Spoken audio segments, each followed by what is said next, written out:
Hello, family. Please subscribe. Enjoy your story. I can't be with a woman with no ambition.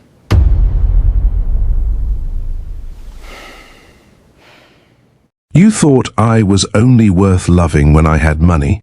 The words slammed into the boardroom so hard that nobody moved. Not the attorneys, not the investors, not even the executives who had spent their entire careers negotiating billion-dollar deals. Every eye turned toward the woman standing at the head of the conference table, Liana Carter. Her hands rested firmly against a stack of acquisition documents. Her expression was controlled, but her eyes carried years of pain, years of disappointment, years of unanswered questions. Across from her sat the man who once promised to spend the rest of his life loving her, Desmond Hale. For a moment, he couldn't speak, couldn't blink, couldn't even look away. The room had become painfully quiet. Desmond swallowed. Liana. His voice cracked slightly. The sound surprised even him, because only a few seconds earlier, he had walked into this meeting believing he was about to save his company. Now he wasn't sure what was happening, or why his ex-wife was standing in front of him. Liana, I didn't know. No. She cut him off immediately. No, Desmond. The room became even quieter. Several executives exchanged quick glances. Nobody understood the history between them, but everybody understood tension when they saw it. And this wasn't ordinary tension. This was years of unfinished business standing face to face. Desmond slowly pushed back his chair. Liana, please. Just listen to me. A faint laugh escaped her. Not because anything was funny, because hearing those words from him felt almost unbelievable. Listen to you. She stared directly into his eyes. That's interesting. Desmond lowered his gaze. The memory hit him instantly. A dinner table, family members, wine glasses, a woman sitting silently while her husband destroyed her dignity in front of everyone she loved. Liana continued, You didn't listen when I warned you. Silence. You didn't listen when I tried helping you. Another silence. And you definitely didn't listen when I begged you to respect me. Nobody in the room moved. One investor quietly lowered his pen onto the table. Another executive shifted uncomfortably in his seat. Something told them this conversation mattered far more than the acquisition meeting itself. Desmond looked exhausted. Not physically, the kind of exhaustion that comes from carrying regret for years. I made mistakes. Liana nodded once. You did. I know that. No. Her voice remained calm. You know that now. Desmond opened his mouth to respond. Nothing came out. Because she was right. And both of them knew it. For several seconds, neither person spoke. The silence stretched across the room. Heavy, unavoidable. Then Desmond finally asked the question everybody had been wondering. What are you doing here? A few heads turned toward Liana. Even the lawyers seemed interested. Liana glanced briefly toward the large windows overlooking San Francisco, then back toward Desmond. The answer she gave changed everything. I work here. Desmond frowned. Work here? That didn't make sense. This wasn't some small office. This was one of the most powerful investment firms on the West Coast. The company currently deciding whether his business lived or died. A strange feeling settled into his chest. Something wasn't adding up. Liana? His voice lowered. What exactly do you mean you work here? For the first time, she didn't answer immediately. Instead, she looked toward the executives sitting around the table. Every single one of them appeared completely comfortable with her presence. Comfortable? No. Respectful. The distinction hit Desmond like a punch. Nobody was treating Liana like an employee waiting for instructions. They were waiting for her. One executive quietly closed his laptop. Another adjusted his notes, almost as if they were preparing for her next words. And, suddenly, Desmond felt nervous, truly nervous, because he realized he had walked into this room believing he understood the situation, but he only knew half the story. And whatever the other half was, it was about to change everything. Desmond stared at her. The air inside the boardroom felt different now. A few moments ago, he had been worried about contracts, debt, and the future of his company. Now, none of that felt like the biggest problem in the room, because the woman sitting across from him wasn't supposed to be here. Not in a place like this, not after everything that had happened, not after the divorce, not after the years that followed. His heartbeat picked up, slowly, reluctantly, like some part of him already knew he wasn't going to like whatever came next. Liana. He cleared his throat. What exactly do you do here? Nobody answered. Nobody interrupted. Nobody rushed to fill the silence. Instead, every executive at the table simply watched, waiting. The reaction confused Desmond, because these were powerful people, people who usually controlled conversations, yet somehow they were waiting for her permission to continue. And that made no sense, not yet. Liana folded her hands calmly.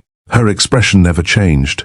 But inside, memories were moving through her mind. The tiny apartment, the rejection emails, the sleepless nights, the humiliation, the pain. The day the man she loved looked at her and decided she wasn't worth believing in anymore. Desmond shifted uncomfortably. Can somebody tell me what's going on? One executive glanced toward another. Nobody spoke. That silence felt louder than words. And for the first time since arriving, fear started creeping into Desmond's chest. Real fear. Not business fear. Personal fear. The kind that appears when life suddenly stops following the story you've been telling yourself. And if you've ever experienced that feeling, when something happens that completely changes the way you see a person, then you already know how Desmond felt in that moment. Let me ask you something. Have you ever helped someone build their dreams, supported them, believed in them, stood beside them during difficult seasons, only for them to walk away when life became hard for you? Have you ever watched somebody underestimate your value, only to realize it after it was too late? If you have, drop a comment below and tell me where you're watching from. Stories like this remind us that people's opinions don't determine our worth. And trust me, what you're about to hear is something Desmond never saw coming. Also, if you're new to the channel, welcome to Alex Romance and Divorce Stories, where life's most powerful lessons come wrapped in unforgettable tales. Take a second to subscribe, like this video, and share it with someone who needs to hear this story. Those small actions help the channel grow and help YouTube show these stories to more people. Now, let's continue. Desmond looked around the room again. The confusion on his face was impossible to hide. He pointed toward the acquisition documents. Can somebody explain why my ex-wife is sitting in this meeting? Before anyone could respond, the boardroom doors opened. A senior executive entered, carrying several folders. He walked directly past Desmond, directly past the attorneys, directly past everyone else, then stopped beside Liana. Good morning, Miss Carter. Good morning. The executive handed her the folders. She thanked him. Simple, professional, normal. Yet the entire exchange felt wrong to Desmond, because the respect in that man's voice wasn't ordinary. It was the kind of respect people reserve for authority, for leadership. For someone whose decisions carried weight, Desmond felt his stomach tighten. Something was happening, something important, and somehow he was the last person in the room realizing it. The chairman finally spoke. Mr. Hale. Desmond immediately turned toward him. The older man adjusted his glasses, then looked toward Liana. Not Desmond, Liana. And suddenly, every piece of the puzzle began moving into place, slowly, painfully. The chairman offered a small smile. Ms. Carter, he slid a document across the table. Shall we proceed? For a second, Desmond didn't understand. Then he noticed something. The document wasn't being handed to him. It wasn't being handed to the attorneys. It wasn't being handed to the investors. It was being handed to her. And that's when the room tilted beneath him. Not literally, but it felt that way, because the realization arrived all at once. Everybody here already knew who she was. Everybody here already worked with her. Everybody here already answered to her. His eyes widened. No. The word escaped before he could stop it. Liana opened the folder.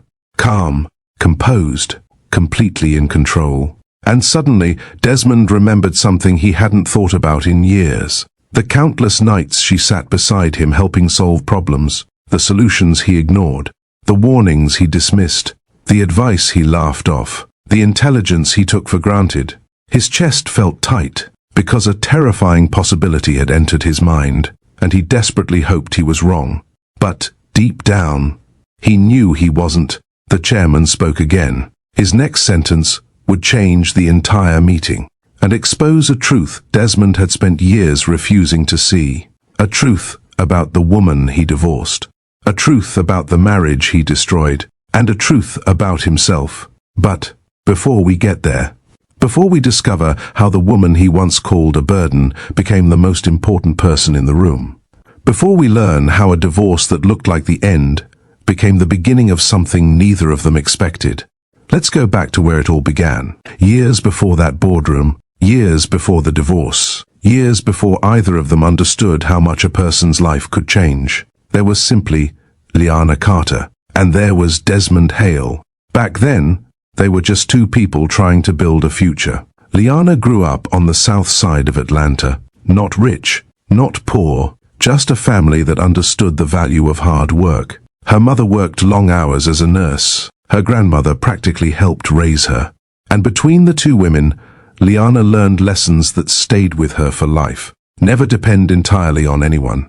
Protect your dignity. And never allow temporary hardship to convince you that you're worth less. Her grandmother used to tell her something whenever life became difficult. Baby, the world will always tell you who it thinks you are. Then she'd tap Liana lightly on the forehead. But the real question is what you believe. Liana never forgot that.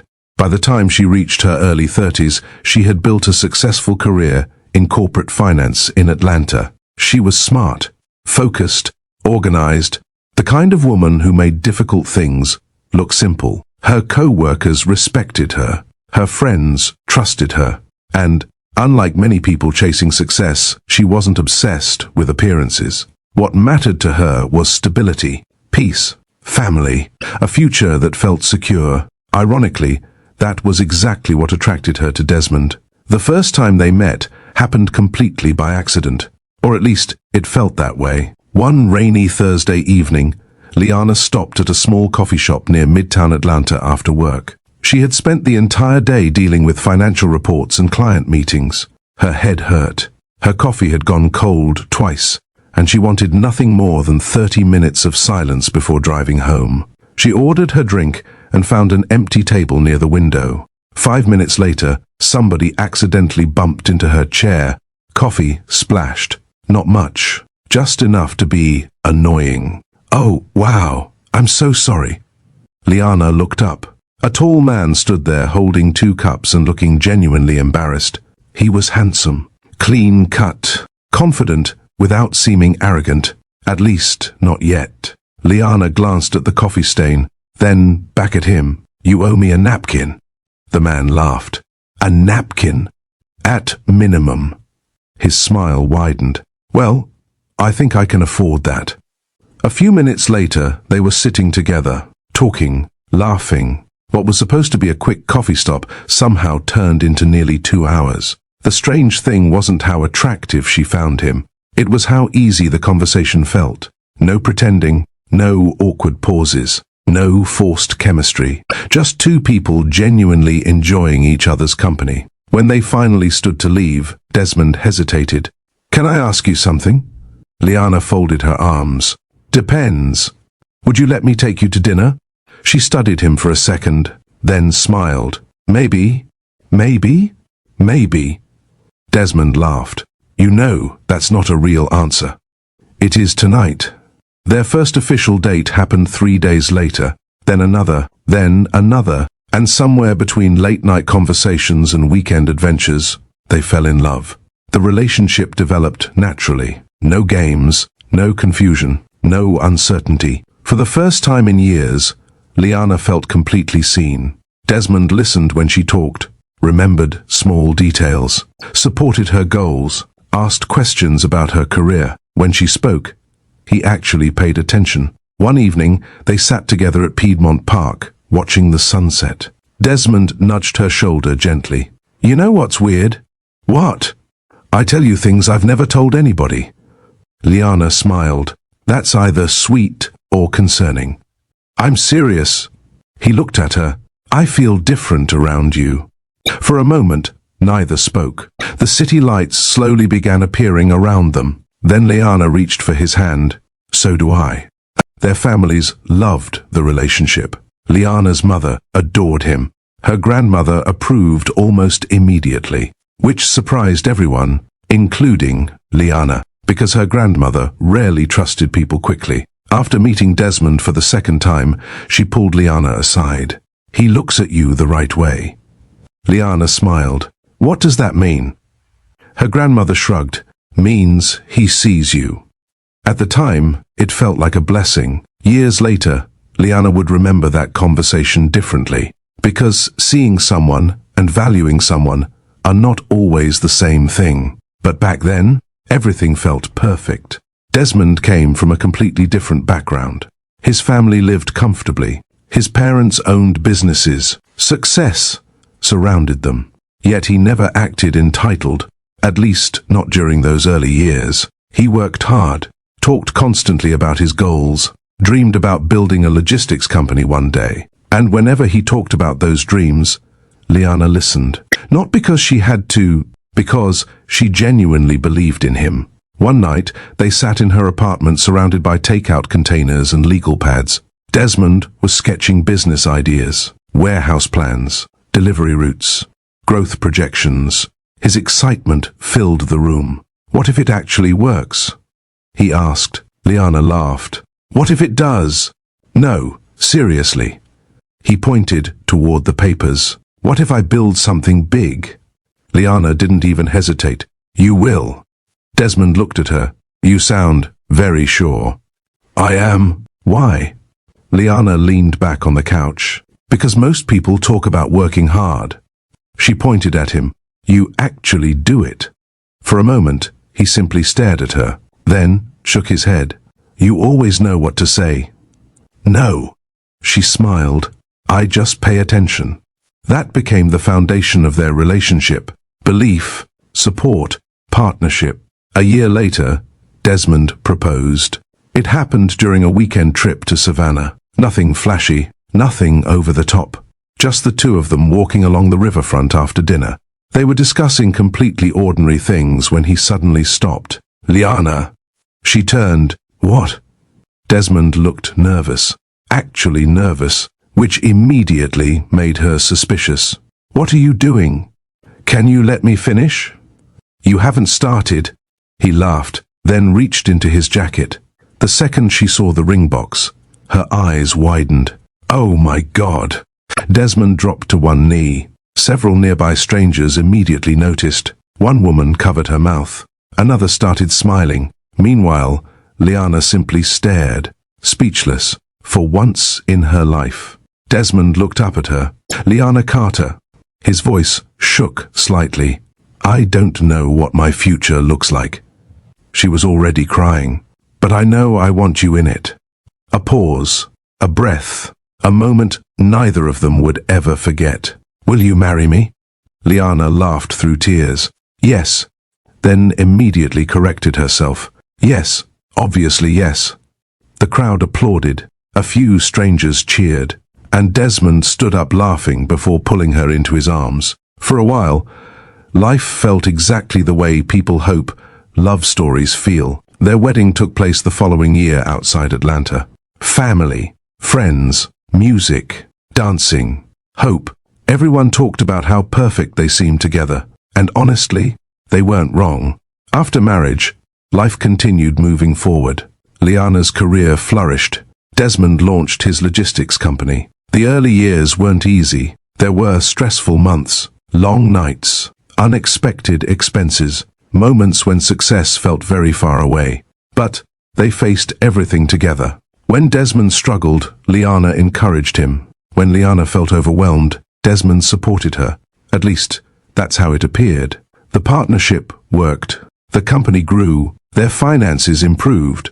They bought a beautiful home in the suburbs north of Atlanta. They started discussing children, future vacations, retirement plans, the life they wanted to build together. One evening, they sat on the back patio watching the sunset. Desmond wrapped an arm around her shoulders. 5 years from now, Liana smiled. Okay. Where do you see us?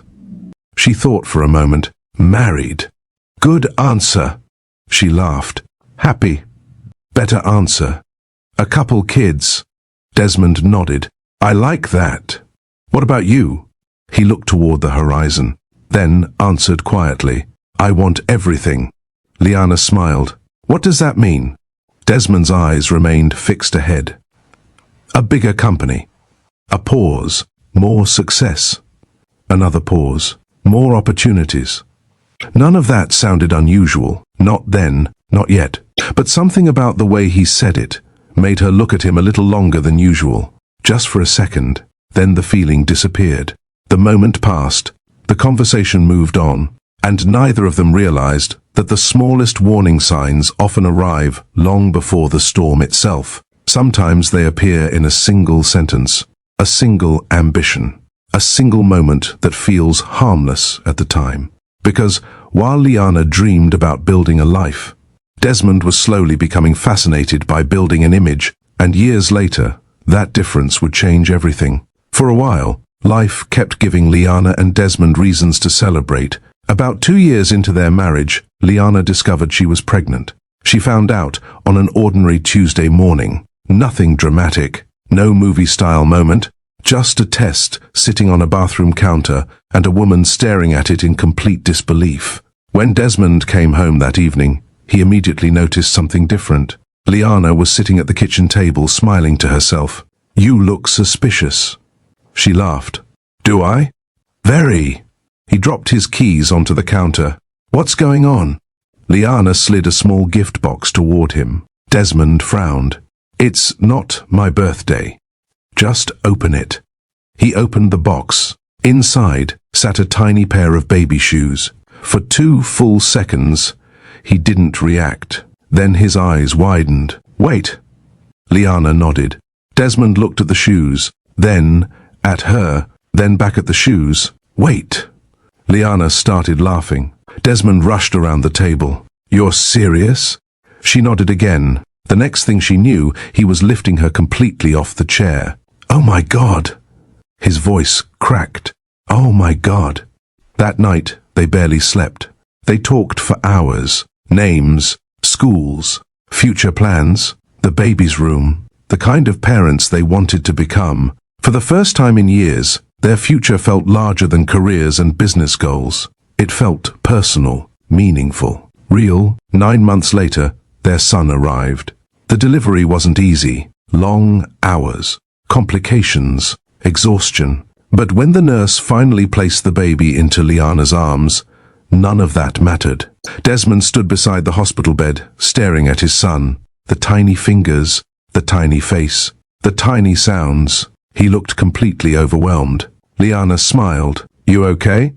Desmond laughed softly. No. What do you mean, no? I mean, I don't think I've ever been this happy.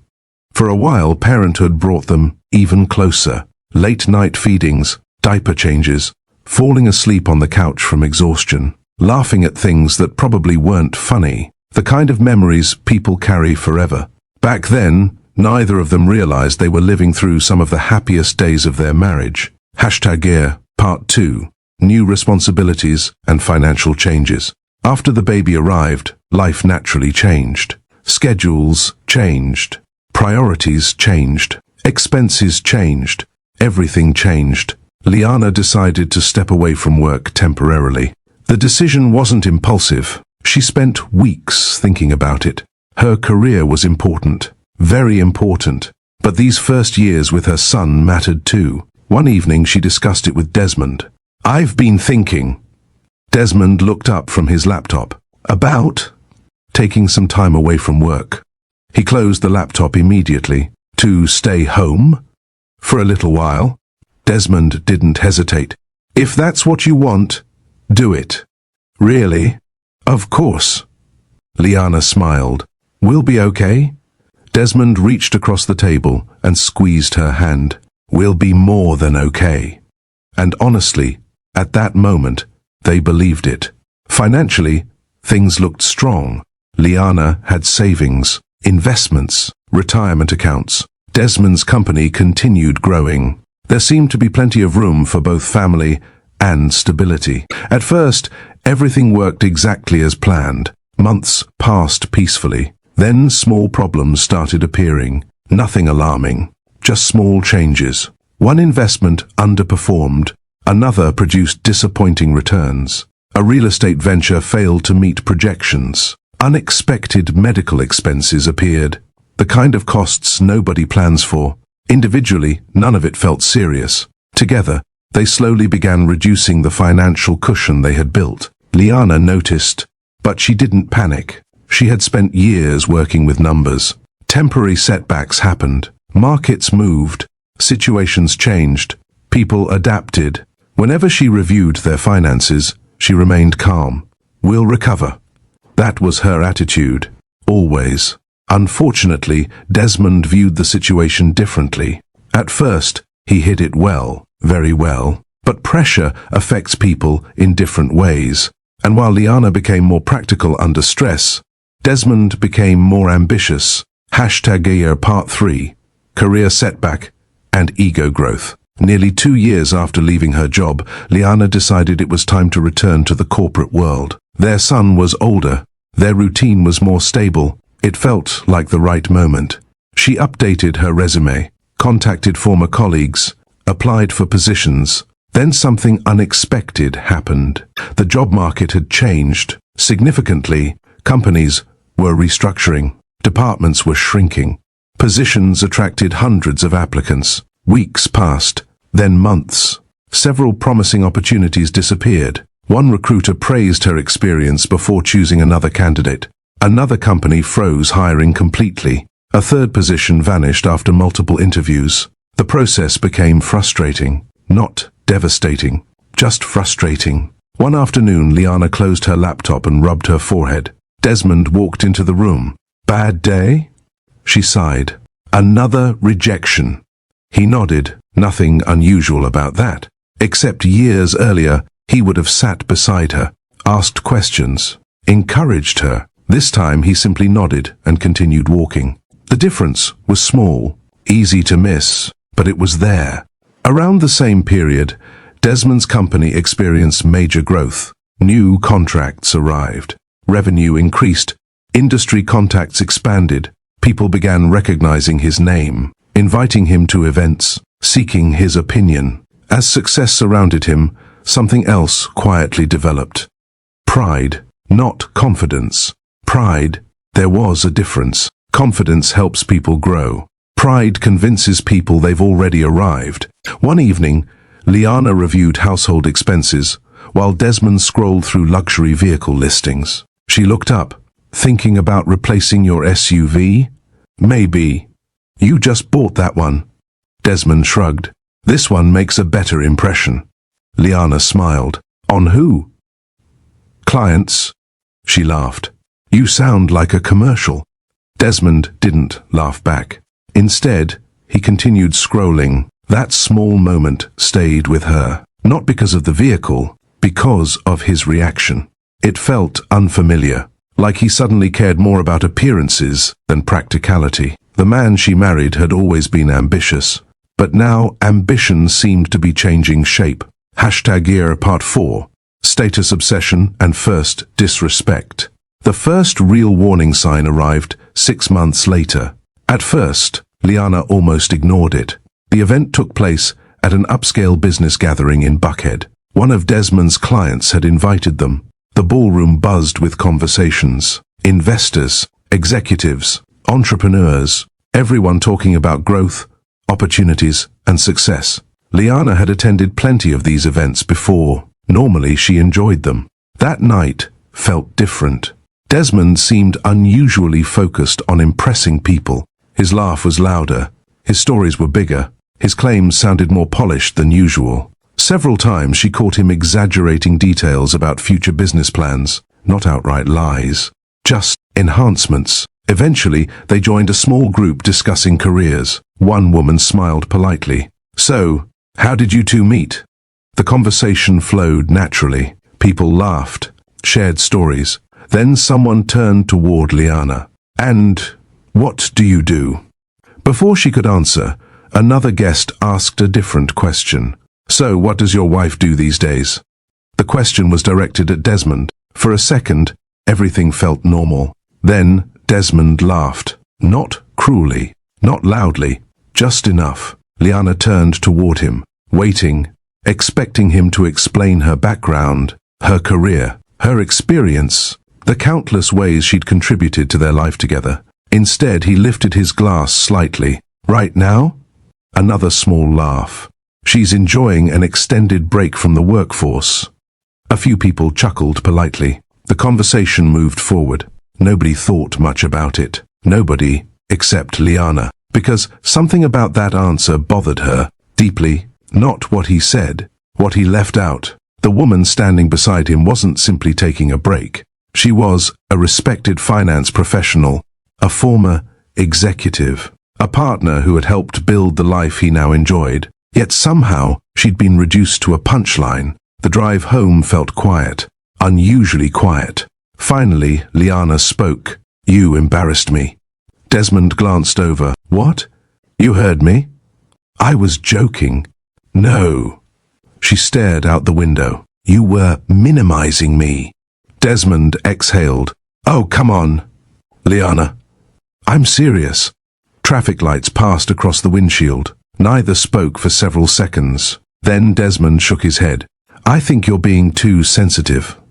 The words landed harder than he intended, or maybe exactly as hard as he intended.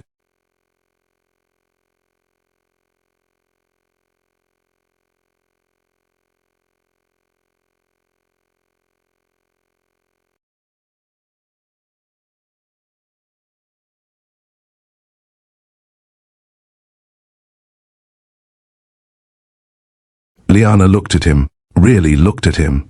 And for the first time in their marriage, she felt something she couldn't quite explain. Not fear, not anger, just discomfort. A quiet realization that the man sitting beside her wasn't responding the way he once would have. When they reached home, Desmond walked inside first. Liana remained in the driveway for a moment, standing alone beneath the porch light, thinking.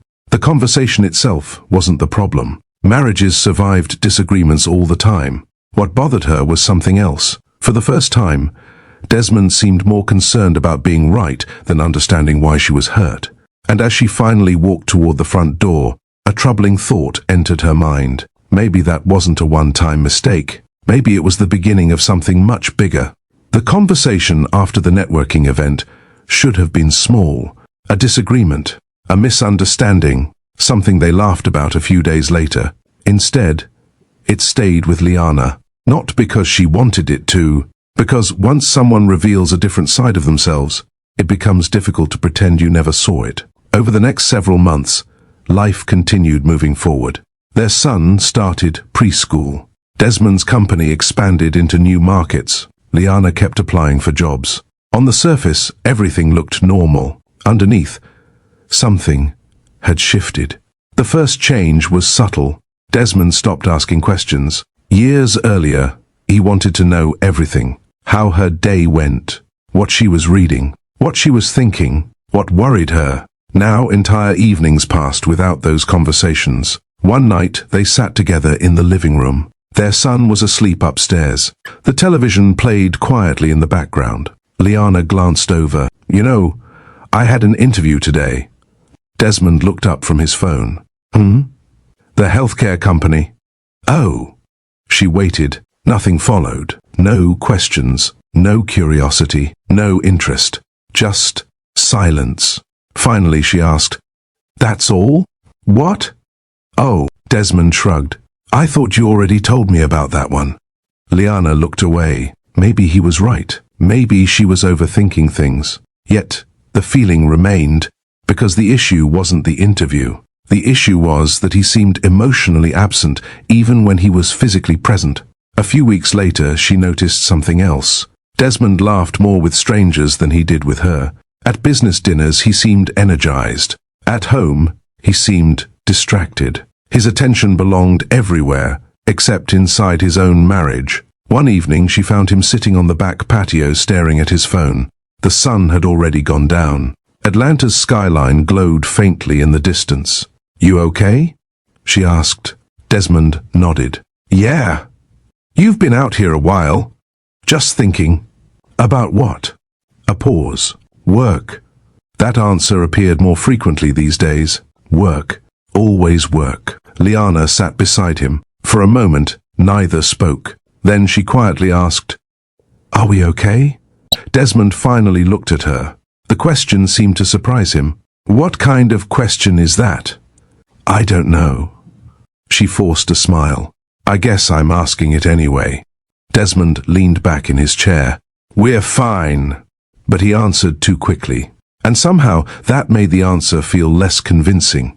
The first time Liana heard the name Vanessa Brooks, it meant nothing. Just another business contact, another professional connection, another person inside Desmond's growing network. At least, that's what she assumed. The name came up during dinner one evening. Desmond mentioned a commercial property deal. Vanessa helped arrange the introduction. Liana nodded. "Who is Vanessa?" "Real estate consultant." That was the end of the conversation, or so she thought. Over the following months, the name appeared more often. A text message, a phone call, a meeting, another event, another introduction. Always business-related, always reasonable, always explainable. At first, then, little things started feeling strange. Desmond became protective of his phone. Not secretive, exactly. Protective. There was a difference. One night his phone lit up while he was showering. The screen flashed briefly. Vanessa. Liana didn't touch the device, didn't unlock it, didn't investigate. She simply noticed. When Desmond returned, he immediately picked up the phone. Too quickly. The reaction lasted less than a second, yet she saw it. And once again, a feeling settled inside her chest. Discomfort. Weeks later, they attended another business function. This time, Liana met Vanessa. The woman was attractive, polished, confident, maybe early 40s, very successful. She greeted Desmond warmly, a little too warmly, then turned toward Liana. "You must be Liana." The smile looked genuine. The eyes didn't. Something felt off, not openly hostile, just dismissive. The conversation remained polite. Yet, after Vanessa walked away, Liana asked a simple question. "How long have you known her?" Desmond adjusted his tie. "A while." "She seems important." "She knows useful people." The answer bothered her, not because of Vanessa, because Desmond sounded impressed in a way she hadn't heard before, almost eager for approval. Over time, Vanessa's influence became increasingly noticeable. She encouraged bigger spending, bigger expansion, bigger risks. Every conversation seemed focused on image, visibility, status, recognition, and Desmond absorbed every bit of it. Meanwhile, Liana kept suggesting caution, stability, patience. The difference between those perspectives would soon become a major problem. The arguments didn't begin with shouting, they began with frustration. One person feeling unheard, the other feeling challenged. One evening, Liana sat at the kitchen table reviewing financial reports. A habit she'd maintained for years. Several numbers immediately caught her attention. When Desmond entered the room, she looked up. "We need to talk." His expression changed instantly. "What now?" The response surprised her. "What do you mean, what now?" Desmond sighed. "Liana, I'm tired." "So am I." She turned the spreadsheet toward him. "You're spending too aggressively." His jaw tightened. "There it is." "There what is?" "The criticism." Liana blinked. "I'm looking at numbers." "No." Desmond shook his head. "You're questioning everything." For several seconds she simply stared at him. Because years ago he valued these conversations. He asked for her perspective, relied on her insight. Now he treated it like an attack. "I'm trying to help." "I didn't ask for help." The room went quiet. Their son laughed somewhere upstairs while watching cartoons. The ordinary sound somehow made the tension feel worse. Liana lowered her voice. "Do you hear yourself?" Desmond rubbed his forehead. "You don't understand how much pressure I'm under." "And you don't think I feel pressure?" He looked away. That reaction told her everything. Because he genuinely believed his burden mattered more. The argument ended without resolution. Like many arguments lately, neither person changed their position. Neither person felt understood, and every disagreement left a little more distance between them. The breaking point arrived on a Thursday morning. Not because of one message, because of what the message revealed. Desmond was upstairs getting dressed for work when his phone buzzed on the kitchen counter. Liana wasn't trying to snoop. She was pouring coffee. Nothing more. Then the notification appeared. A preview message. Short, visible, impossible to miss. Vanessa, honestly, you're carrying way more than most men would. Liana froze. A second notification followed. Vanessa, some people get too comfortable being taken care of. The coffee mug stopped halfway to her lips. She read the message twice, then a third time, not because it was confusing, because it wasn't. Footsteps sounded overhead. Desmond was coming downstairs. Liana remained standing beside the counter, phone in hand. When he entered the kitchen, he stopped immediately.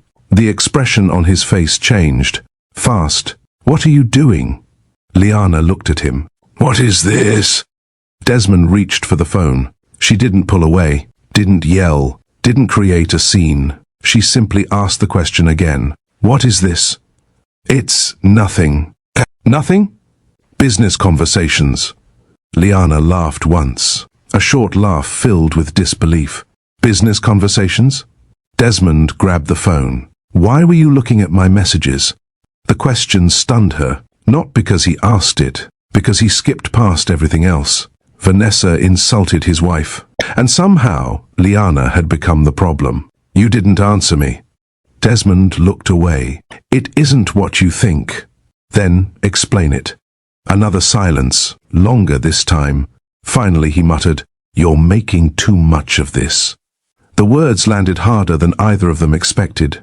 Liana stared at him, really stared at him, and suddenly, something became painfully clear. The issue wasn't Vanessa. The issue wasn't the text messages. The issue was that Desmond no longer protected her, not emotionally, not publicly, not privately. He protected himself. He protected appearances. He protected people who fed his ego. But he wasn't protecting his marriage. A quiet realization settled over her. And for the first time since they met in that coffee shop years earlier, Liana questioned whether she actually knew the man standing in front of her anymore. Later that night, after putting their son to bed, she sat alone in the living room. The house felt unusually quiet. Upstairs, she could hear Desmond moving around the bedroom. Neither had spoken much since morning. The silence between them felt heavy, unfinished, uncomfortable. Liana leaned back slowly, thinking, remembering, comparing. The man who once celebrated her victories now seemed irritated by her concerns. The man who once sought her advice now dismissed it. The man who once made her feel valued now made her feel tolerated. And deep down, she knew something she wasn't ready to say out loud. This wasn't a rough patch anymore. This wasn't stress. This wasn't temporary. Something much bigger was happening. Something dangerous. Something capable of destroying everything they had spent years building. And the worst part, she was beginning to suspect she might be the only one trying to save it. The weeks after the text message incident felt strange, not explosive, not dramatic, almost worse. Because both Liana and Desmond started speaking carefully around each other. Conversations became shorter. Dinner became quieter. Even simple questions seemed heavier than they should have been. One evening, Desmond walked into the kitchen while Liana was helping their son finish a school project. Mom said she's hosting dinner Saturday. Liana looked up. Dinner? Yeah. His mother hosted family dinners several times a year. Normally, Liana enjoyed them. She had always gotten along with Desmond's family. His mother was kind. His younger sister, Danielle, treated her like a real sister. But something about this invitation felt different.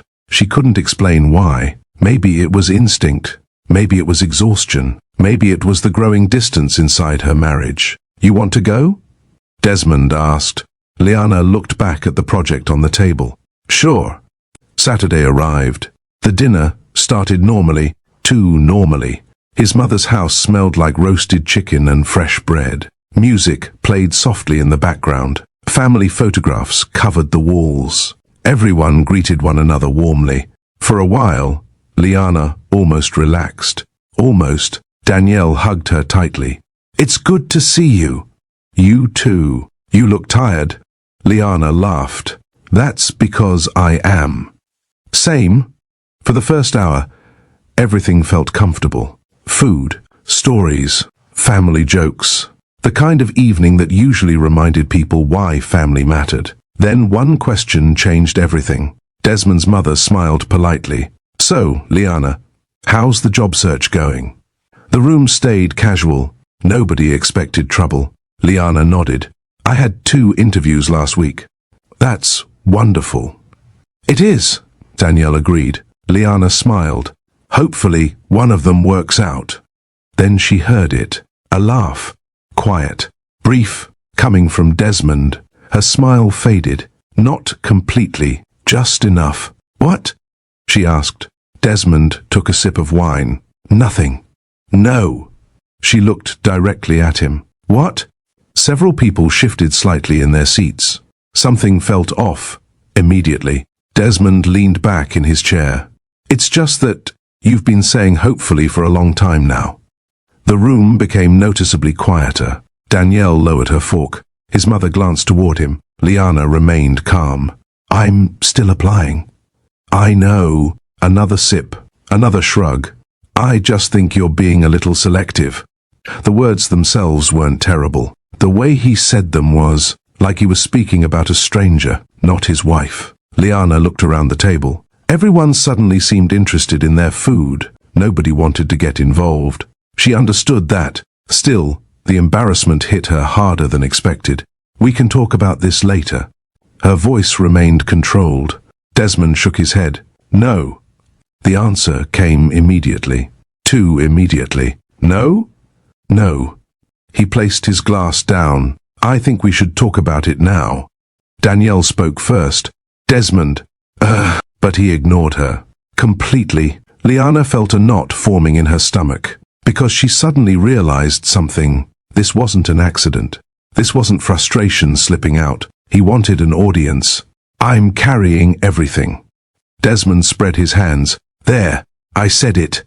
Nobody spoke. His mother looked horrified. Liana stared at him. "You think that's fair?" "I think it's true."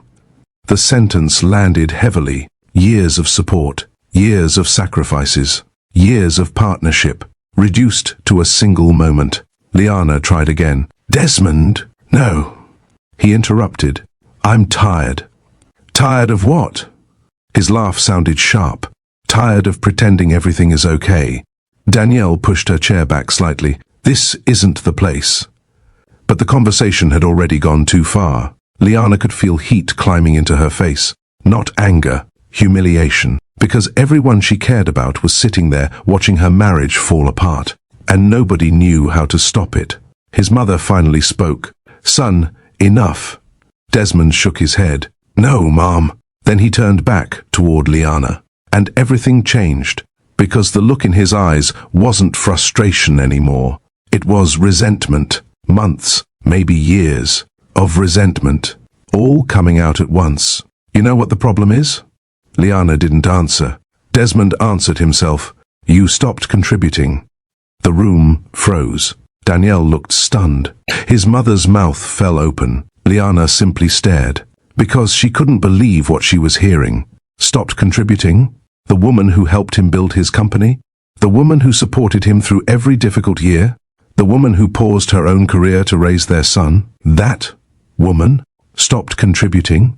For the first time all evening, hurt appeared in her eyes, and Desmond saw it. Yet, he kept going. The silence became unbearable. Nobody wanted to be there anymore. Nobody knew how to leave. Liana took a slow breath. "Tell me what you're really trying to say." Desmond looked directly at her. And for a second, she hoped he would stop. Hoped he would realize what he was doing. Hoped the man she married would come back. Instead, he said the one thing she never expected. "I don't think this marriage works anymore." Nobody moved, not even slightly. The words hung in the air. Heavy, permanent. Danielle whispered first, "Oh my God." His mother covered her mouth. Liana blinked once, then twice, as though her mind needed extra time to process what had just happened. "What did you say?" Desmond swallowed, but not because he was unsure, because he had clearly rehearsed this. "I want a divorce." There it was, simple, direct, final, years together, reduced to one sentence. Liana stared at him, waiting for him to take it back, waiting for him to say he was angry, waiting for him to say he didn't mean it. Nothing came. Then came the sentence that would follow him for the rest of his life. The sentence he would regret more than any business mistake he ever made. "I'm tired of carrying a woman with no future." Silence. Absolute silence. Nobody breathed. Nobody moved. Nobody spoke. Danielle's eyes filled with tears immediately. His mother looked like she had been slapped. And Liana. Liana simply sat there, because pain that deep doesn't always arrive loudly. Sometimes it arrives quietly, like something breaking inside you. For several seconds, she said nothing. Then she nodded once. A small nod, almost invisible. And somehow, that reaction frightened Desmond more than anger would have, because she wasn't fighting. She wasn't begging. She wasn't trying to convince him. Something inside her had gone still. Slowly, Liana stood. Nobody stopped her. Nobody knew what to say. She picked up her purse, adjusted the strap, then turned toward Danielle. "Thank you for dinner." Danielle looked heartbroken. "Liana." "Ah!" But her voice failed. Liana offered a small smile, not a happy smile. The kind people use when they're trying to hold themselves together. Then she looked at Desmond one final time. There were dozens of things she could have said. Arguments, accusations, questions. Instead, she said nothing. Because in that moment, she understood something. The man sitting at that table had already made his decision long before tonight. This dinner wasn't the beginning. It was the announcement. She walked toward the front door. Each step felt strangely calm, almost detached. Behind her, nobody moved. Not even Desmond. Especially not Desmond. That became the part she remembered most. Not the divorce request, not the humiliation, not the cruel words. The fact that he never followed her, never called her name, never asked her to stay. The front door opened, then closed, and just like that, 7 years of marriage ended in silence. 3 weeks later, the divorce papers arrived. A plain envelope. No handwritten note. No apology. No explanation. Just signatures waiting for signatures. Liana sat alone at her kitchen table staring at the documents. For a long moment, she didn't touch them. Then she looked toward a framed family photograph sitting nearby. A younger version of herself smiled back, standing beside Desmond, believing they would face everything together. Liana slowly reached for a pen, and somewhere deep inside, she realized the hardest chapter of her life was only beginning. If you were Liana, would you have left immediately after that dinner, or would you have fought harder to save the marriage? And be honest, could you ever forgive someone who publicly humiliated you in front of family? Drop your answer in the comments below. And if you're enjoying the story so far, don't forget to like the video, subscribe to Alex Romance and Divorce Stories, and turn on notifications so you never miss the next unforgettable story. Signing the divorce papers hurt. Actually leaving hurt more. For weeks after the documents were finalized, Liana moved through life almost mechanically. There were practical decisions to make. Custody schedules, finances, housing, school arrangements for their son. The kind of responsibilities that don't pause just because someone's heart is broken. Eventually, she found an apartment on the east side of Atlanta. Small, older, far smaller than the house she had shared with Desmond. The building wasn't terrible. It simply wasn't the life she once imagined for herself. The first day she moved in, boxes filled nearly every corner.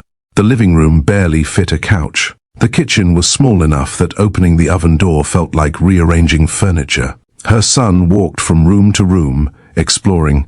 "This is our place now?" Liana forced a smile. "Yep." He nodded, then smiled. "I like it."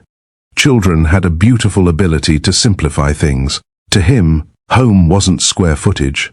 Home was wherever his mother was. That realization helped more than she expected. Still, the first night alone felt difficult.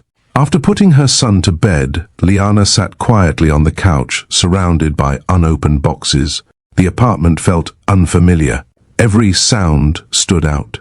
A neighbor walking upstairs, traffic outside, a dog barking somewhere in the distance. For the first time in years, there was no husband sitting across the room, no shared routines, no conversations, just silence. She stared at the ceiling for several minutes, thinking, remembering, questioning. Then eventually she stood up and began unpacking. Because if she stopped moving, she knew the loneliness would catch up to her, and she wasn't ready for that yet. The financial reality arrived quickly, much faster than she expected. The savings she once relied on had already been reduced during the difficult years before the divorce. Now every expense seemed larger. Rent, insurance, utilities, groceries, school costs. Each payment required careful planning. Liana updated her resume again, refined it, improved it, applied everywhere. Corporate finance, operations management, administrative leadership, project coordination, anything remotely connected to her experience. At first she felt optimistic. Surely someone would recognize her qualifications. Surely somebody would see her value. The responses began arriving. Unfortunately, most of them sounded the same. Thank you for your interest. We have decided to pursue another candidate. We wish you success in your future endeavors. One rejection became 5. 5 became 10. 10 became 20. One afternoon, she left an interview downtown feeling hopeful. The hiring manager had smiled throughout the conversation, asked thoughtful questions, complimented her experience. 2 days later, she received another rejection email. Liana sat in her car reading it. For a moment, she simply stared at the screen, then set the phone down. Not angry, not crying, just tired, very tired. That evening, her mother called. How'd the interview go? Liana hesitated, didn't get it. Her mother sighed. I'm sorry. It's okay. No, baby, it isn't. Liana looked out the apartment window. The city lights flickered beyond the parking lot. I'll find something. I know you will. The confidence in her mother's voice sounded stronger than her own. After ending the call, Liana opened her laptop and submitted 3 more applications before going to bed. The next morning, she did it again, then again, because giving up wasn't an option, no matter how discouraged she felt. The hardest part wasn't the money. It wasn't the apartment. It wasn't even the divorce. The hardest part was what happened inside her own mind. At first, she ignored it. Then she couldn't. Desmond's words started following her into ordinary moments. A woman with no future. The sentence appeared everywhere. While grocery shopping, while driving, while brushing her teeth, while lying awake at night. A woman with no future.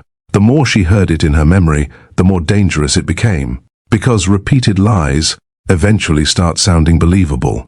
One Saturday afternoon, her son was spending the weekend with Desmond. The apartment felt unusually quiet. Liana sat alone at the dining table reviewing job listings. After another rejection email arrived, she closed the laptop. Slowly, carefully, then leaned back in her chair.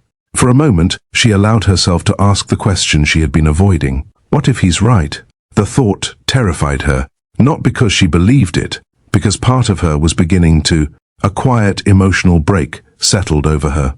She lowered her eyes, took a breath, then another. The room remained completely silent. Years of confidence suddenly felt very far away. The successful professional, the respected colleague, the woman who once helped solve complex business problems. Where had she gone? Had motherhood changed her? Had time passed her by?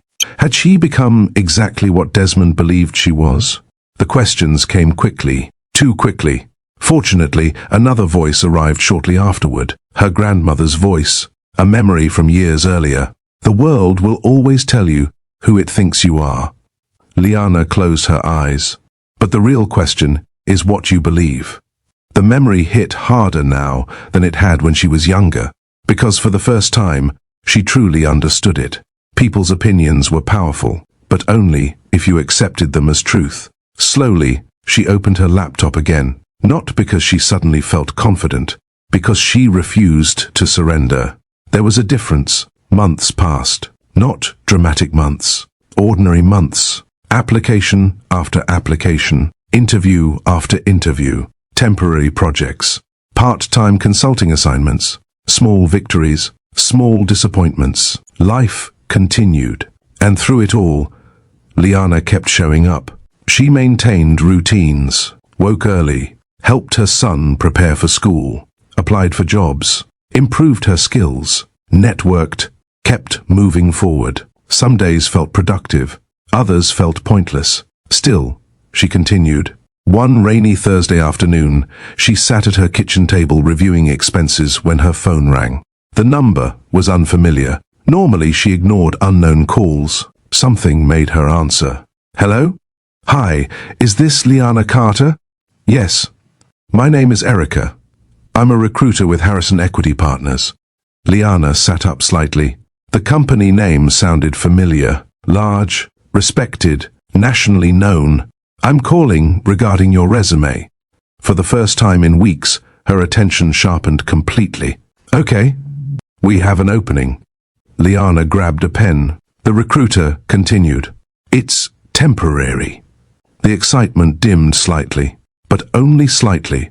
Temporary was still better than nothing. What kind of role? Operations analyst. Liana frowned. Operations? Yes. The recruiter laughed softly. I know it doesn't perfectly match your background. Liana smiled. At this point, I'm listening. The recruiter explained the position. Internal reviews, business analysis, corporate restructuring support. The work sounded challenging, interesting, different. By the time the conversation ended, Liana found herself sitting a little straighter than before. Not because she had a job, not yet. Because she finally had something she hadn't felt in a long time. Possibility. After hanging up, she remained seated for several seconds, looking around the apartment. The same apartment, the same bills, the same challenges. Nothing had changed. Yet somehow everything felt slightly different. Because hope had returned. Small, fragile, uncertain, but real. And sometimes that's all a person needs to keep going. 2 days later, Harrison Equity Partners scheduled an interview. Liana accepted immediately. She had no idea that one phone call was about to change the direction of her entire life. And she certainly had no idea that the opportunity waiting ahead would eventually place her back in Desmond Hale's path. Only this time, the balance of power would look very different. The interview at Harrison Equity Partners took place on a Monday morning. Liana arrived 30 minutes early, not because she wanted to impress anyone, because arriving late wasn't part of who she was. The building itself felt intimidating. Glass walls, busy professionals, people moving with purpose. For a brief moment, standing in the lobby, she felt out of place. Then she reminded herself of something important.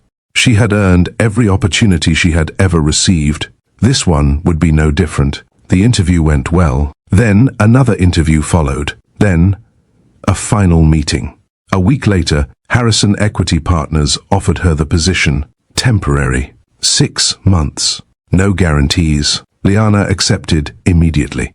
The first few weeks were challenging. The company specialized in acquisitions, restructuring, and corporate recovery. The workload was intense. Deadlines arrived constantly. Expectations were high. Mistakes were noticed quickly. Most employees barely paid attention to her at first. She was temporary staff, another analyst, another name on an organizational chart. Liana preferred it that way. It allowed her to focus, to observe, to learn. Then one evening, everything changed. Nearly everyone had gone home. Liana remained in a conference room, reviewing reports connected to a potential acquisition. The numbers bothered her. The projections looked impressive, too impressive. Something wasn't adding up. While reviewing the documents for the third time, a voice interrupted her. Still working? Liana looked up. Standing near the doorway was Evelyn Price, founder of Harrison Equity Partners, a woman whose reputation stretched across multiple industries. Evelyn rarely wasted words, rarely wasted time. Most executives became nervous around her. Liana stood immediately. "I was reviewing the acquisition package." Evelyn glanced at the paperwork. "It's nearly 8 o'clock." "I know. What did you find?" Liana hesitated, not because she lacked confidence, because she wasn't sure if she should answer honestly. Evelyn noticed. "Well?" Liana pointed toward the report. "The staffing assumptions are unrealistic." Evelyn's eyebrow lifted slightly. "Explain." 20 minutes later, they were still talking. 40 minutes later, neither had left. For the first time since joining Harrison, Liana felt truly challenged. Evelyn questioned everything. Every assumption, every conclusion, every recommendation, and Liana defended every position calmly. By the end of the conversation, Evelyn closed the report. "You see things other people miss." Liana smiled slightly. "I've had a lot of practice." The older woman studied her for a moment, then nodded. "Come to my office tomorrow morning." That simple invitation changed everything. The next few months transformed Liana's career. At first, Evelyn simply asked for her input. Then she started inviting her to meetings. Soon she began assigning projects directly to her. The change didn't go unnoticed. Employees who once overlooked Liana suddenly started paying attention. One afternoon, a senior executive approached her after a presentation. "How did you identify that issue so quickly?" Liana smiled. "I pay attention to patterns." The executive laughed. "That's a rare skill." For years she had heard similar comments. The difference now was that people actually listened. One project became 3. 3 became 6. Responsibility increased. Visibility increased. Trust increased. Meanwhile, Liana stayed exactly the same. Prepared, focused, professional.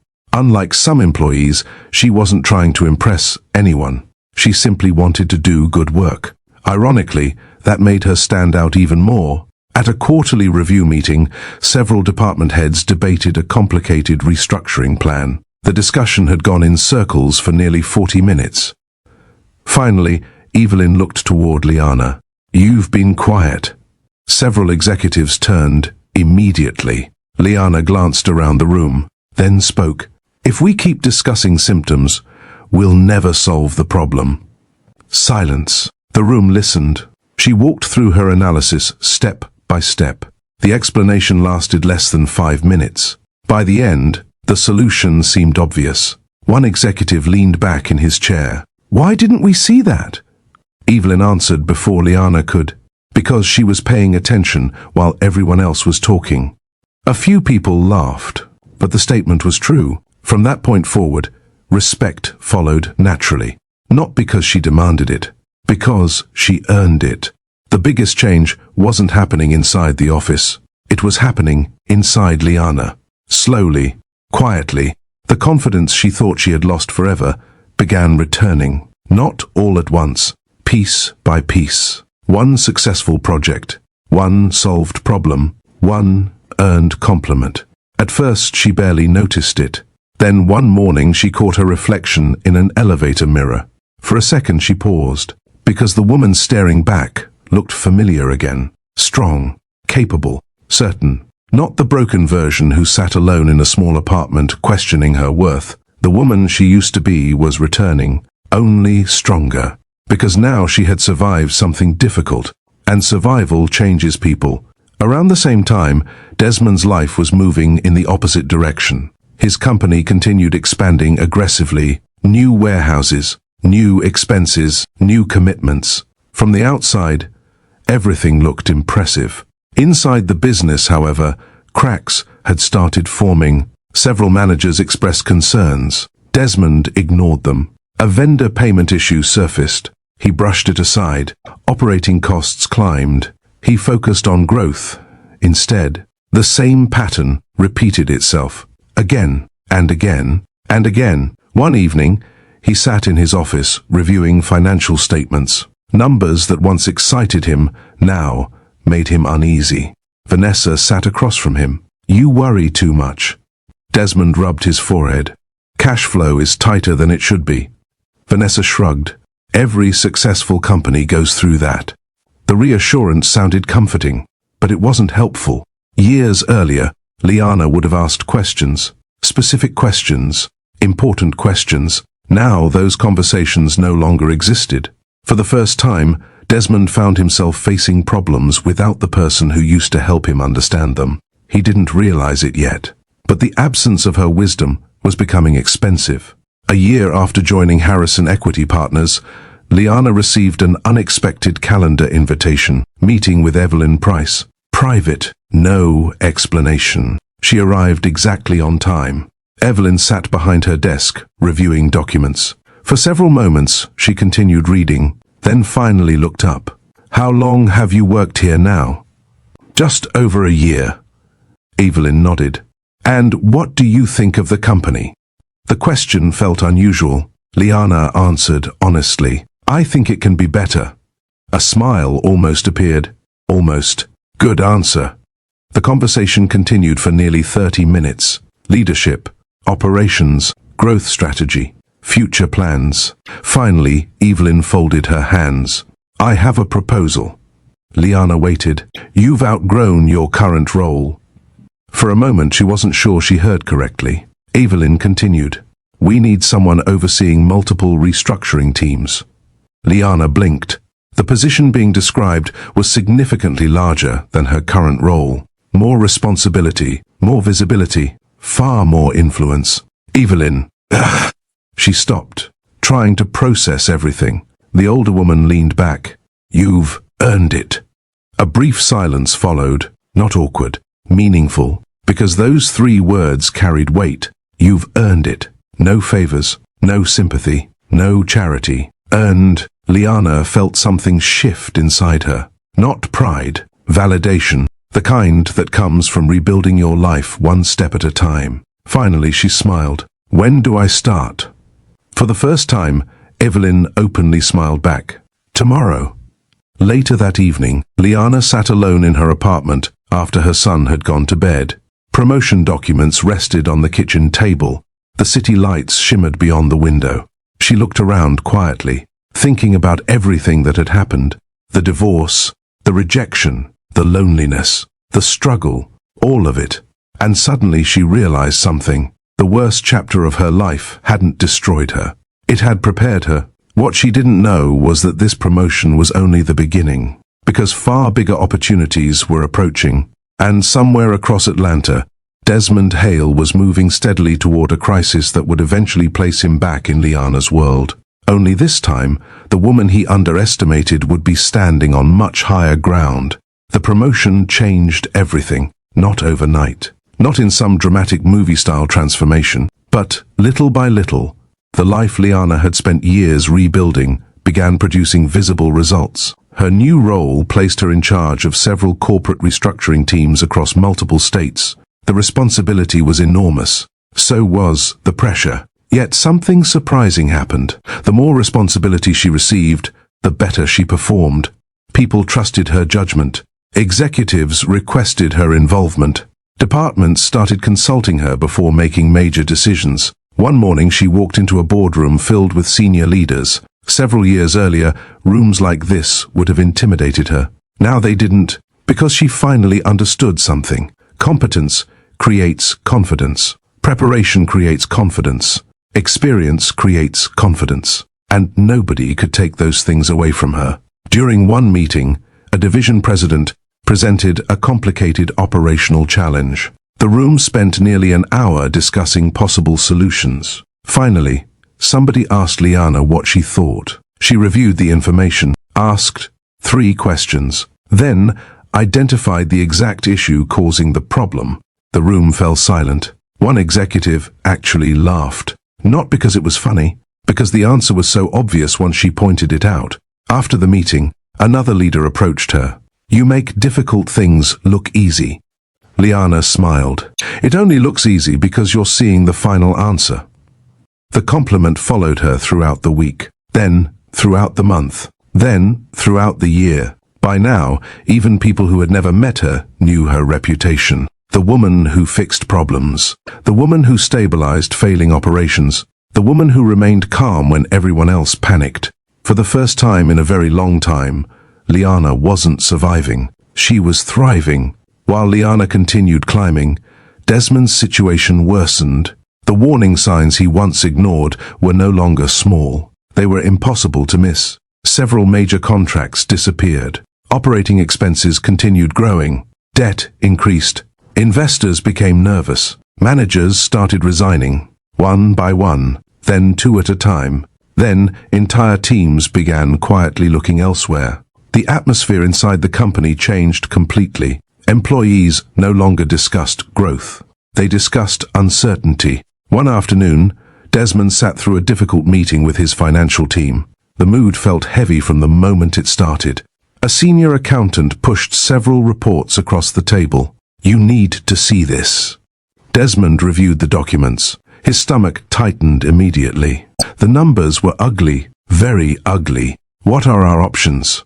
Nobody answered right away. That silence worried him. Finally, the accountant spoke. "We need significant changes." "Such as?" "Reducing expenses." Desmond nodded. "Fine." Immediately. Another pause. Then came the harder truth. "We may also need outside assistance." The words felt like failure. Desmond hated hearing them, because years earlier he would have dismissed the advice instantly. Now he didn't have that luxury. As pressure mounted, another problem appeared. Vanessa, the same woman who encouraged aggressive growth, suddenly became less available, less supportive, less invested. At first, Desmond ignored it. Then he couldn't. One evening, he sat across from her at dinner, trying to discuss serious business concerns. Vanessa barely listened. Instead, she kept checking her phone, scrolling, responding to messages, looking distracted. Finally, Desmond stopped talking. "Are you listening?" She glanced up. His jaw tightened. "Exactly." For a moment, neither spoke. Then Vanessa sighed. "Desmond, every conversation can't be about problems." The statement surprised him, because when things looked successful, she loved discussing business. Now that challenges had appeared, the enthusiasm seemed gone. That realization sat heavily in his chest. Not because he was shocked, because deep down, it felt familiar. 2 years after receiving her promotion, Liana's name began appearing in places she never expected. Business publications, industry conferences, leadership panels, professional interviews. At first, she found it strange. Then she learned to accept it. One afternoon, Harrison Equity Partners announced a major restructuring initiative. The project received national attention. Liana led the strategy team. Several media outlets requested interviews. She declined most of them. Eventually, Evelyn convinced her to accept one. "You should do it." Liana laughed. "Why?" "Because people should hear from the person doing the work." The interview aired 3 weeks later. The response was immediate. Viewers appreciated her honesty, her practical advice, her calm presence. Unlike many executives, she didn't sound rehearsed. She sounded real. The clip spread quickly. Employees shared it. Professionals reposted it. Industry leaders praised it. One particular moment stood out. The interviewer asked a simple question. "What is the most important lesson you've learned during difficult seasons?" Liana paused briefly before answering. "Never allow someone's opinion to become your identity." The room became quiet. She continued, "People can underestimate you. They can doubt you. They can walk away from you." The interviewer nodded. Liana smiled softly. "But none of that changes who you actually are." The quote spread everywhere. Across social media, across business pages, across leadership groups. Thousands of people connected with it. Many had experienced similar struggles. Many needed those words. Meanwhile, sitting alone in his office late one evening, Desmond watched the interview on his phone. Once, then again, then a third time. Each viewing hurt differently. Because the woman speaking wasn't someone new. She had always been that person. He simply failed to appreciate it. Several months later, Harrison Equity Partners began evaluating acquisition opportunities. The company was expanding aggressively. Dozens of businesses were reviewed. Most never advanced beyond preliminary discussions. One afternoon, Liana received a file from Evelyn. "Take a look." Liana opened the folder. A transportation and logistics company, regional operations, declining financial performance, growing debt exposure, several pending legal concerns, nothing unusual. She reviewed the first few pages, then stopped. Her eyes returned to the company name. A strange feeling appeared immediately. Slowly she continued reading. The founder's name appeared near the top, Desmond Hale. For several seconds, she simply stared at the document. The room felt unusually quiet. Years had passed since the divorce. Years. Yet seeing his name unexpectedly still carried weight. Not because she missed him, because some chapters of life leave permanent marks. Evelyn watched carefully. "You know him?" Liana looked up. "Yes." "Personally?" Another pause. "My ex-husband." That answer finally explained several things. Evelyn leaned back thoughtfully. "Interesting." Liana returned her attention to the report. The situation looked serious, much more serious than she expected. Vendor instability, cash flow concerns, contract losses, operational inefficiencies. The deeper she read, the worse it became. Eventually, she closed the file. "What stage are we in?" "Early discussions." Liana nodded slowly, trying to remain professional, trying to separate history from business. Evelyn studied her. "Can you handle it?" The answer came immediately. "Yes." And she meant it. Because this wasn't about revenge. It wasn't about old wounds. It wasn't about proving anything. It was business, nothing more. Later that evening, several executives gathered to discuss the potential acquisition. The recommendation moved forward. Formal meetings would soon be scheduled. Financial reviews, negotiations, executive presentations, the standard process. As the meeting concluded, one executive asked who would oversee the evaluation. Evelyn answered without hesitation, "Liana." Nobody questioned the decision. Nobody knew the history.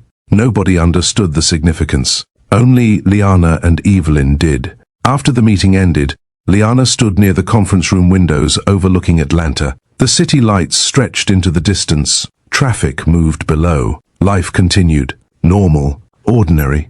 Yet one thought remained impossible to ignore. Very soon, she would see Desmond Hale again. Not as his wife. Not as the woman he underestimated. Not as the woman he publicly humiliated. But as a senior executive evaluating the future of the company he was struggling to save. And somewhere across the city, Desmond was preparing for an acquisition meeting that he believed might rescue his business. He had no idea who would be sitting on the other side of that conference table. The collision course had been set, and neither of them could avoid it now. The acquisition meeting was scheduled for a Thursday morning. Desmond barely slept the night before. His company needed this deal. No, it needed saving. For months he had fought reality. Tried to convince himself things would improve. Tried to believe one more contract, one more investor, one more opportunity would solve everything. Now there was nowhere left to hide.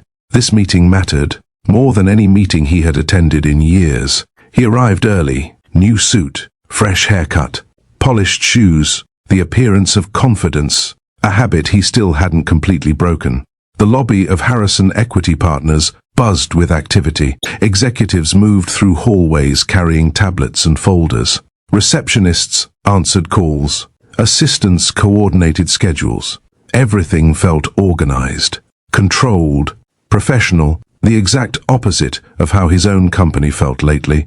An assistant escorted him upstairs. The conference room overlooked the Atlanta skyline, floor-to-ceiling windows, long polished table. Several executives already waited inside. Desmond introduced himself, shook hands, forced smiles, tried to appear composed. Then the conference room door opened, and the entire room changed. Not dramatically, subtly. People straightened. Attention shifted. Conversations stopped. Desmond turned toward the doorway and froze. Liana walked inside. For 1 second, He honestly believed he was imagining her. Years had passed, yet somehow she looked stronger than he remembered. Calmer, more confident, more certain of herself. She carried a black folder under one arm. Several executives greeted her immediately. "Good morning, Liana." "Morning." One executive stood to pull out a chair for her. Another asked for her opinion before the meeting even started. Desmond watched silently, confused, trying to understand what he was seeing. Liana took her seat across from him, then finally looked up. Their eyes met. No anger, no bitterness, just recognition. "Good morning, Desmond." His throat tightened. "Liana." The room remained unaware of the history sitting quietly between them. At least most of them were. Desmond glanced around.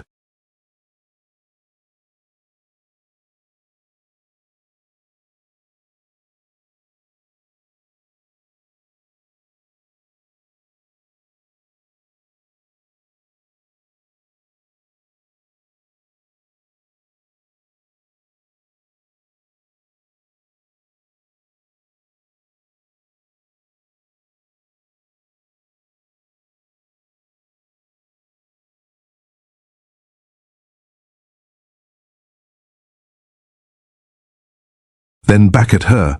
"What exactly is your role here?" Before Liana could answer, another executive smiled. "She's leading this evaluation."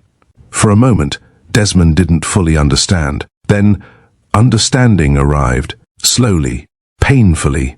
The woman he once called a burden was now helping determine the future of his company. And the meeting hadn't even started yet. The presentation began. Financial reports filled the screen. Revenue declines, operational inefficiencies, vendor instability, debt exposure. Everything Desmond had spent months trying not to look at now sat in front of everyone, impossible to avoid. Several executives asked questions. Liana asked the hardest ones, not aggressively, professionally, calmly, which somehow made them more difficult to answer. At one point, she pointed toward a report. "When did these vendor delays begin?" Desmond swallowed. "Approximately 18 months ago." Liana nodded. "And what corrective action was taken?" The question hit harder, because the honest answer wasn't flattering. Not enough. Several people made notes. The meeting continued. More numbers, more analysis, more uncomfortable truths. Then came the moment that completely shifted the room. One board member looked toward Desmond. "You built a successful company." Desmond nodded slightly. The executive continued. "So help us understand why leadership ignored repeated operational warnings." Silence. For several seconds, nobody spoke. Then Liana quietly opened a folder. Inside were historical planning documents obtained during due diligence. She slid one report across the table. Some of the concerns were identified years ago. Desmond looked down. The handwriting hit him immediately. Liana's handwriting. Old recommendations. Old warnings. Old notes. Suggestions she made while they were still married. Suggestions he ignored. His chest tightened. Another executive reviewed the pages. "These are accurate." Liana nodded.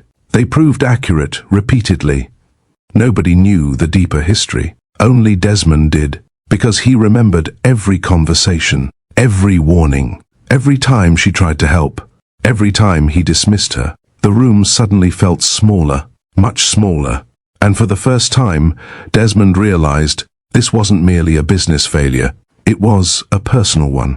The very advice that could have protected the company had come from the person he stopped respecting. Years earlier, about halfway through the meeting, Desmond stopped focusing on the reports. The numbers barely mattered anymore, because a different realization had taken over. He looked across the table at Liana, the woman he once believed needed him, the woman he thought had no future, the woman who now sat surrounded by people who trusted her judgment, respected her expertise, valued her voice.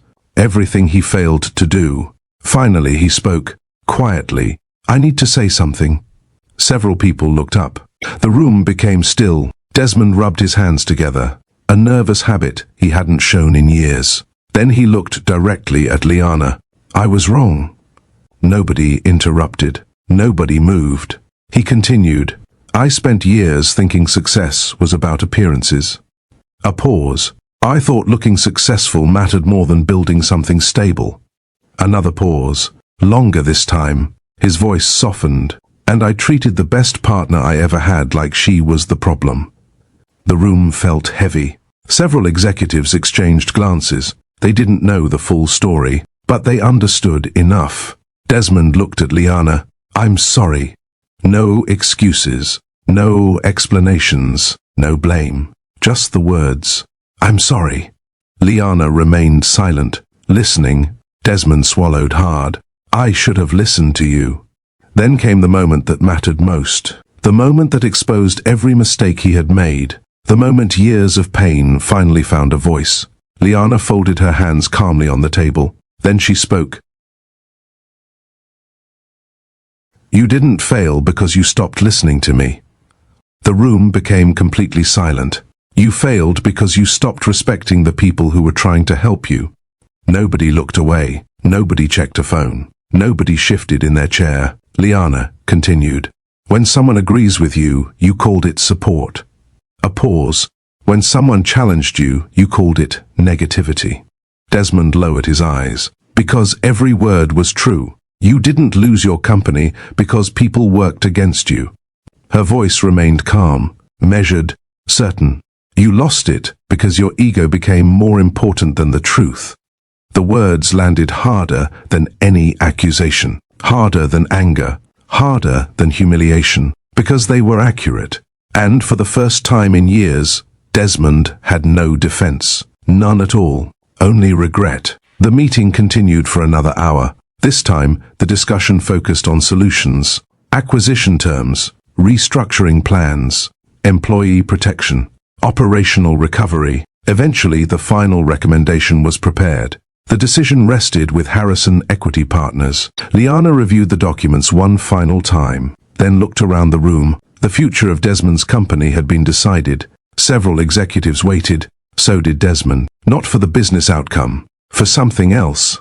Hope. Maybe forgiveness. Maybe another chance. Maybe proof that he hadn't destroyed everything forever. Liana understood. She could see it in his eyes. But she also remembered something. The dinner table, the humiliation, the divorce papers, the years she spent rebuilding herself while carrying words he never should have spoken. Those memories mattered too. Finally, she closed the folder. Harrison Equity Partners will move forward with the acquisition. Relief appeared on several faces, including Desmond's. Then she continued, under full executive transfer. The relief faded. Immediately, Desmond understood. No ownership, no leadership position, no control. The company would survive. His role would not.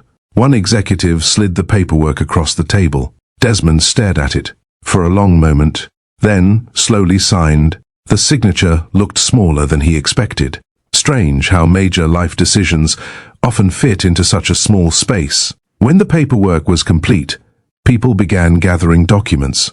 Conversations resumed. The business side of the meeting was over. Eventually, only Liana and Desmond remained near the windows. Atlanta stretched across the horizon. Traffic moved below. Life continued. Normal. Steady. Desmond looked at her. I wish I could change it. Liana nodded. I know. I would do things differently. I know. Another silence followed. Then he asked the question that had been sitting inside him since the moment he saw her walk into the room. Is there any chance for us? Liana looked out at the city, thinking, not because the answer was difficult, because it deserved honesty. When she finally spoke, her voice carried neither anger nor cruelty, just truth. No. Desmond closed his eyes briefly. The answer hurt, but it wasn't surprising. Liana turned toward him. For years I thought losing you was the worst thing that could happen to me. A small pause. Now I understand it was the thing that forced me to become who I was meant to be. Desmond didn't speak. He couldn't, because deep down, he knew she was right. Liana offered a small smile. Not romantic, not hopeful, simply peaceful. Then she extended her hand. Desmond looked at it. then shook it, one final time, not as husband and wife, not as enemies, not as unfinished lovers, but as two people whose lives had crossed, changed each other, and moved in different directions. After a moment, Liana walked away, toward the future she had built, toward the life she earned, toward the confidence nobody could take from her again. Desmond remained near the window, watching until she disappeared from view, and only then did he fully understand the greatest lesson of his life. The woman he called a burden had never been holding him back. She had been carrying more of his weight than he ever realized. And by the time he understood her value, she no longer needed him to see it. Years passed, not many, just enough. Enough for old wounds to become memories instead of daily burdens. Enough for difficult chapters to lose their power. Enough for healing to become normal. Liana's life continued moving forward. Harrison Equity Partners expanded across multiple markets. Her reputation continued growing. Executives respected her. Employees trusted her. Industry leaders sought her advice. But the achievement she valued most had nothing to do with business. It was her son, watching him grow, watching him become confident, watching him learn that character mattered more than status. One Saturday morning, she sat on the back patio of her home while helping him with a school project. The sun was rising. The neighborhood was quiet. Life felt peaceful, not perfect, peaceful, and after everything she survived, that mattered far more. Meanwhile, Desmond's life became simpler, smaller in some ways, better in others. The pressure of constantly proving himself slowly disappeared. He became more present, more honest, more focused on being a father than impressing strangers. Ironically, losing everything he thought he wanted finally taught him what actually mattered. One afternoon, years after the acquisition, Liana attended her son's school event.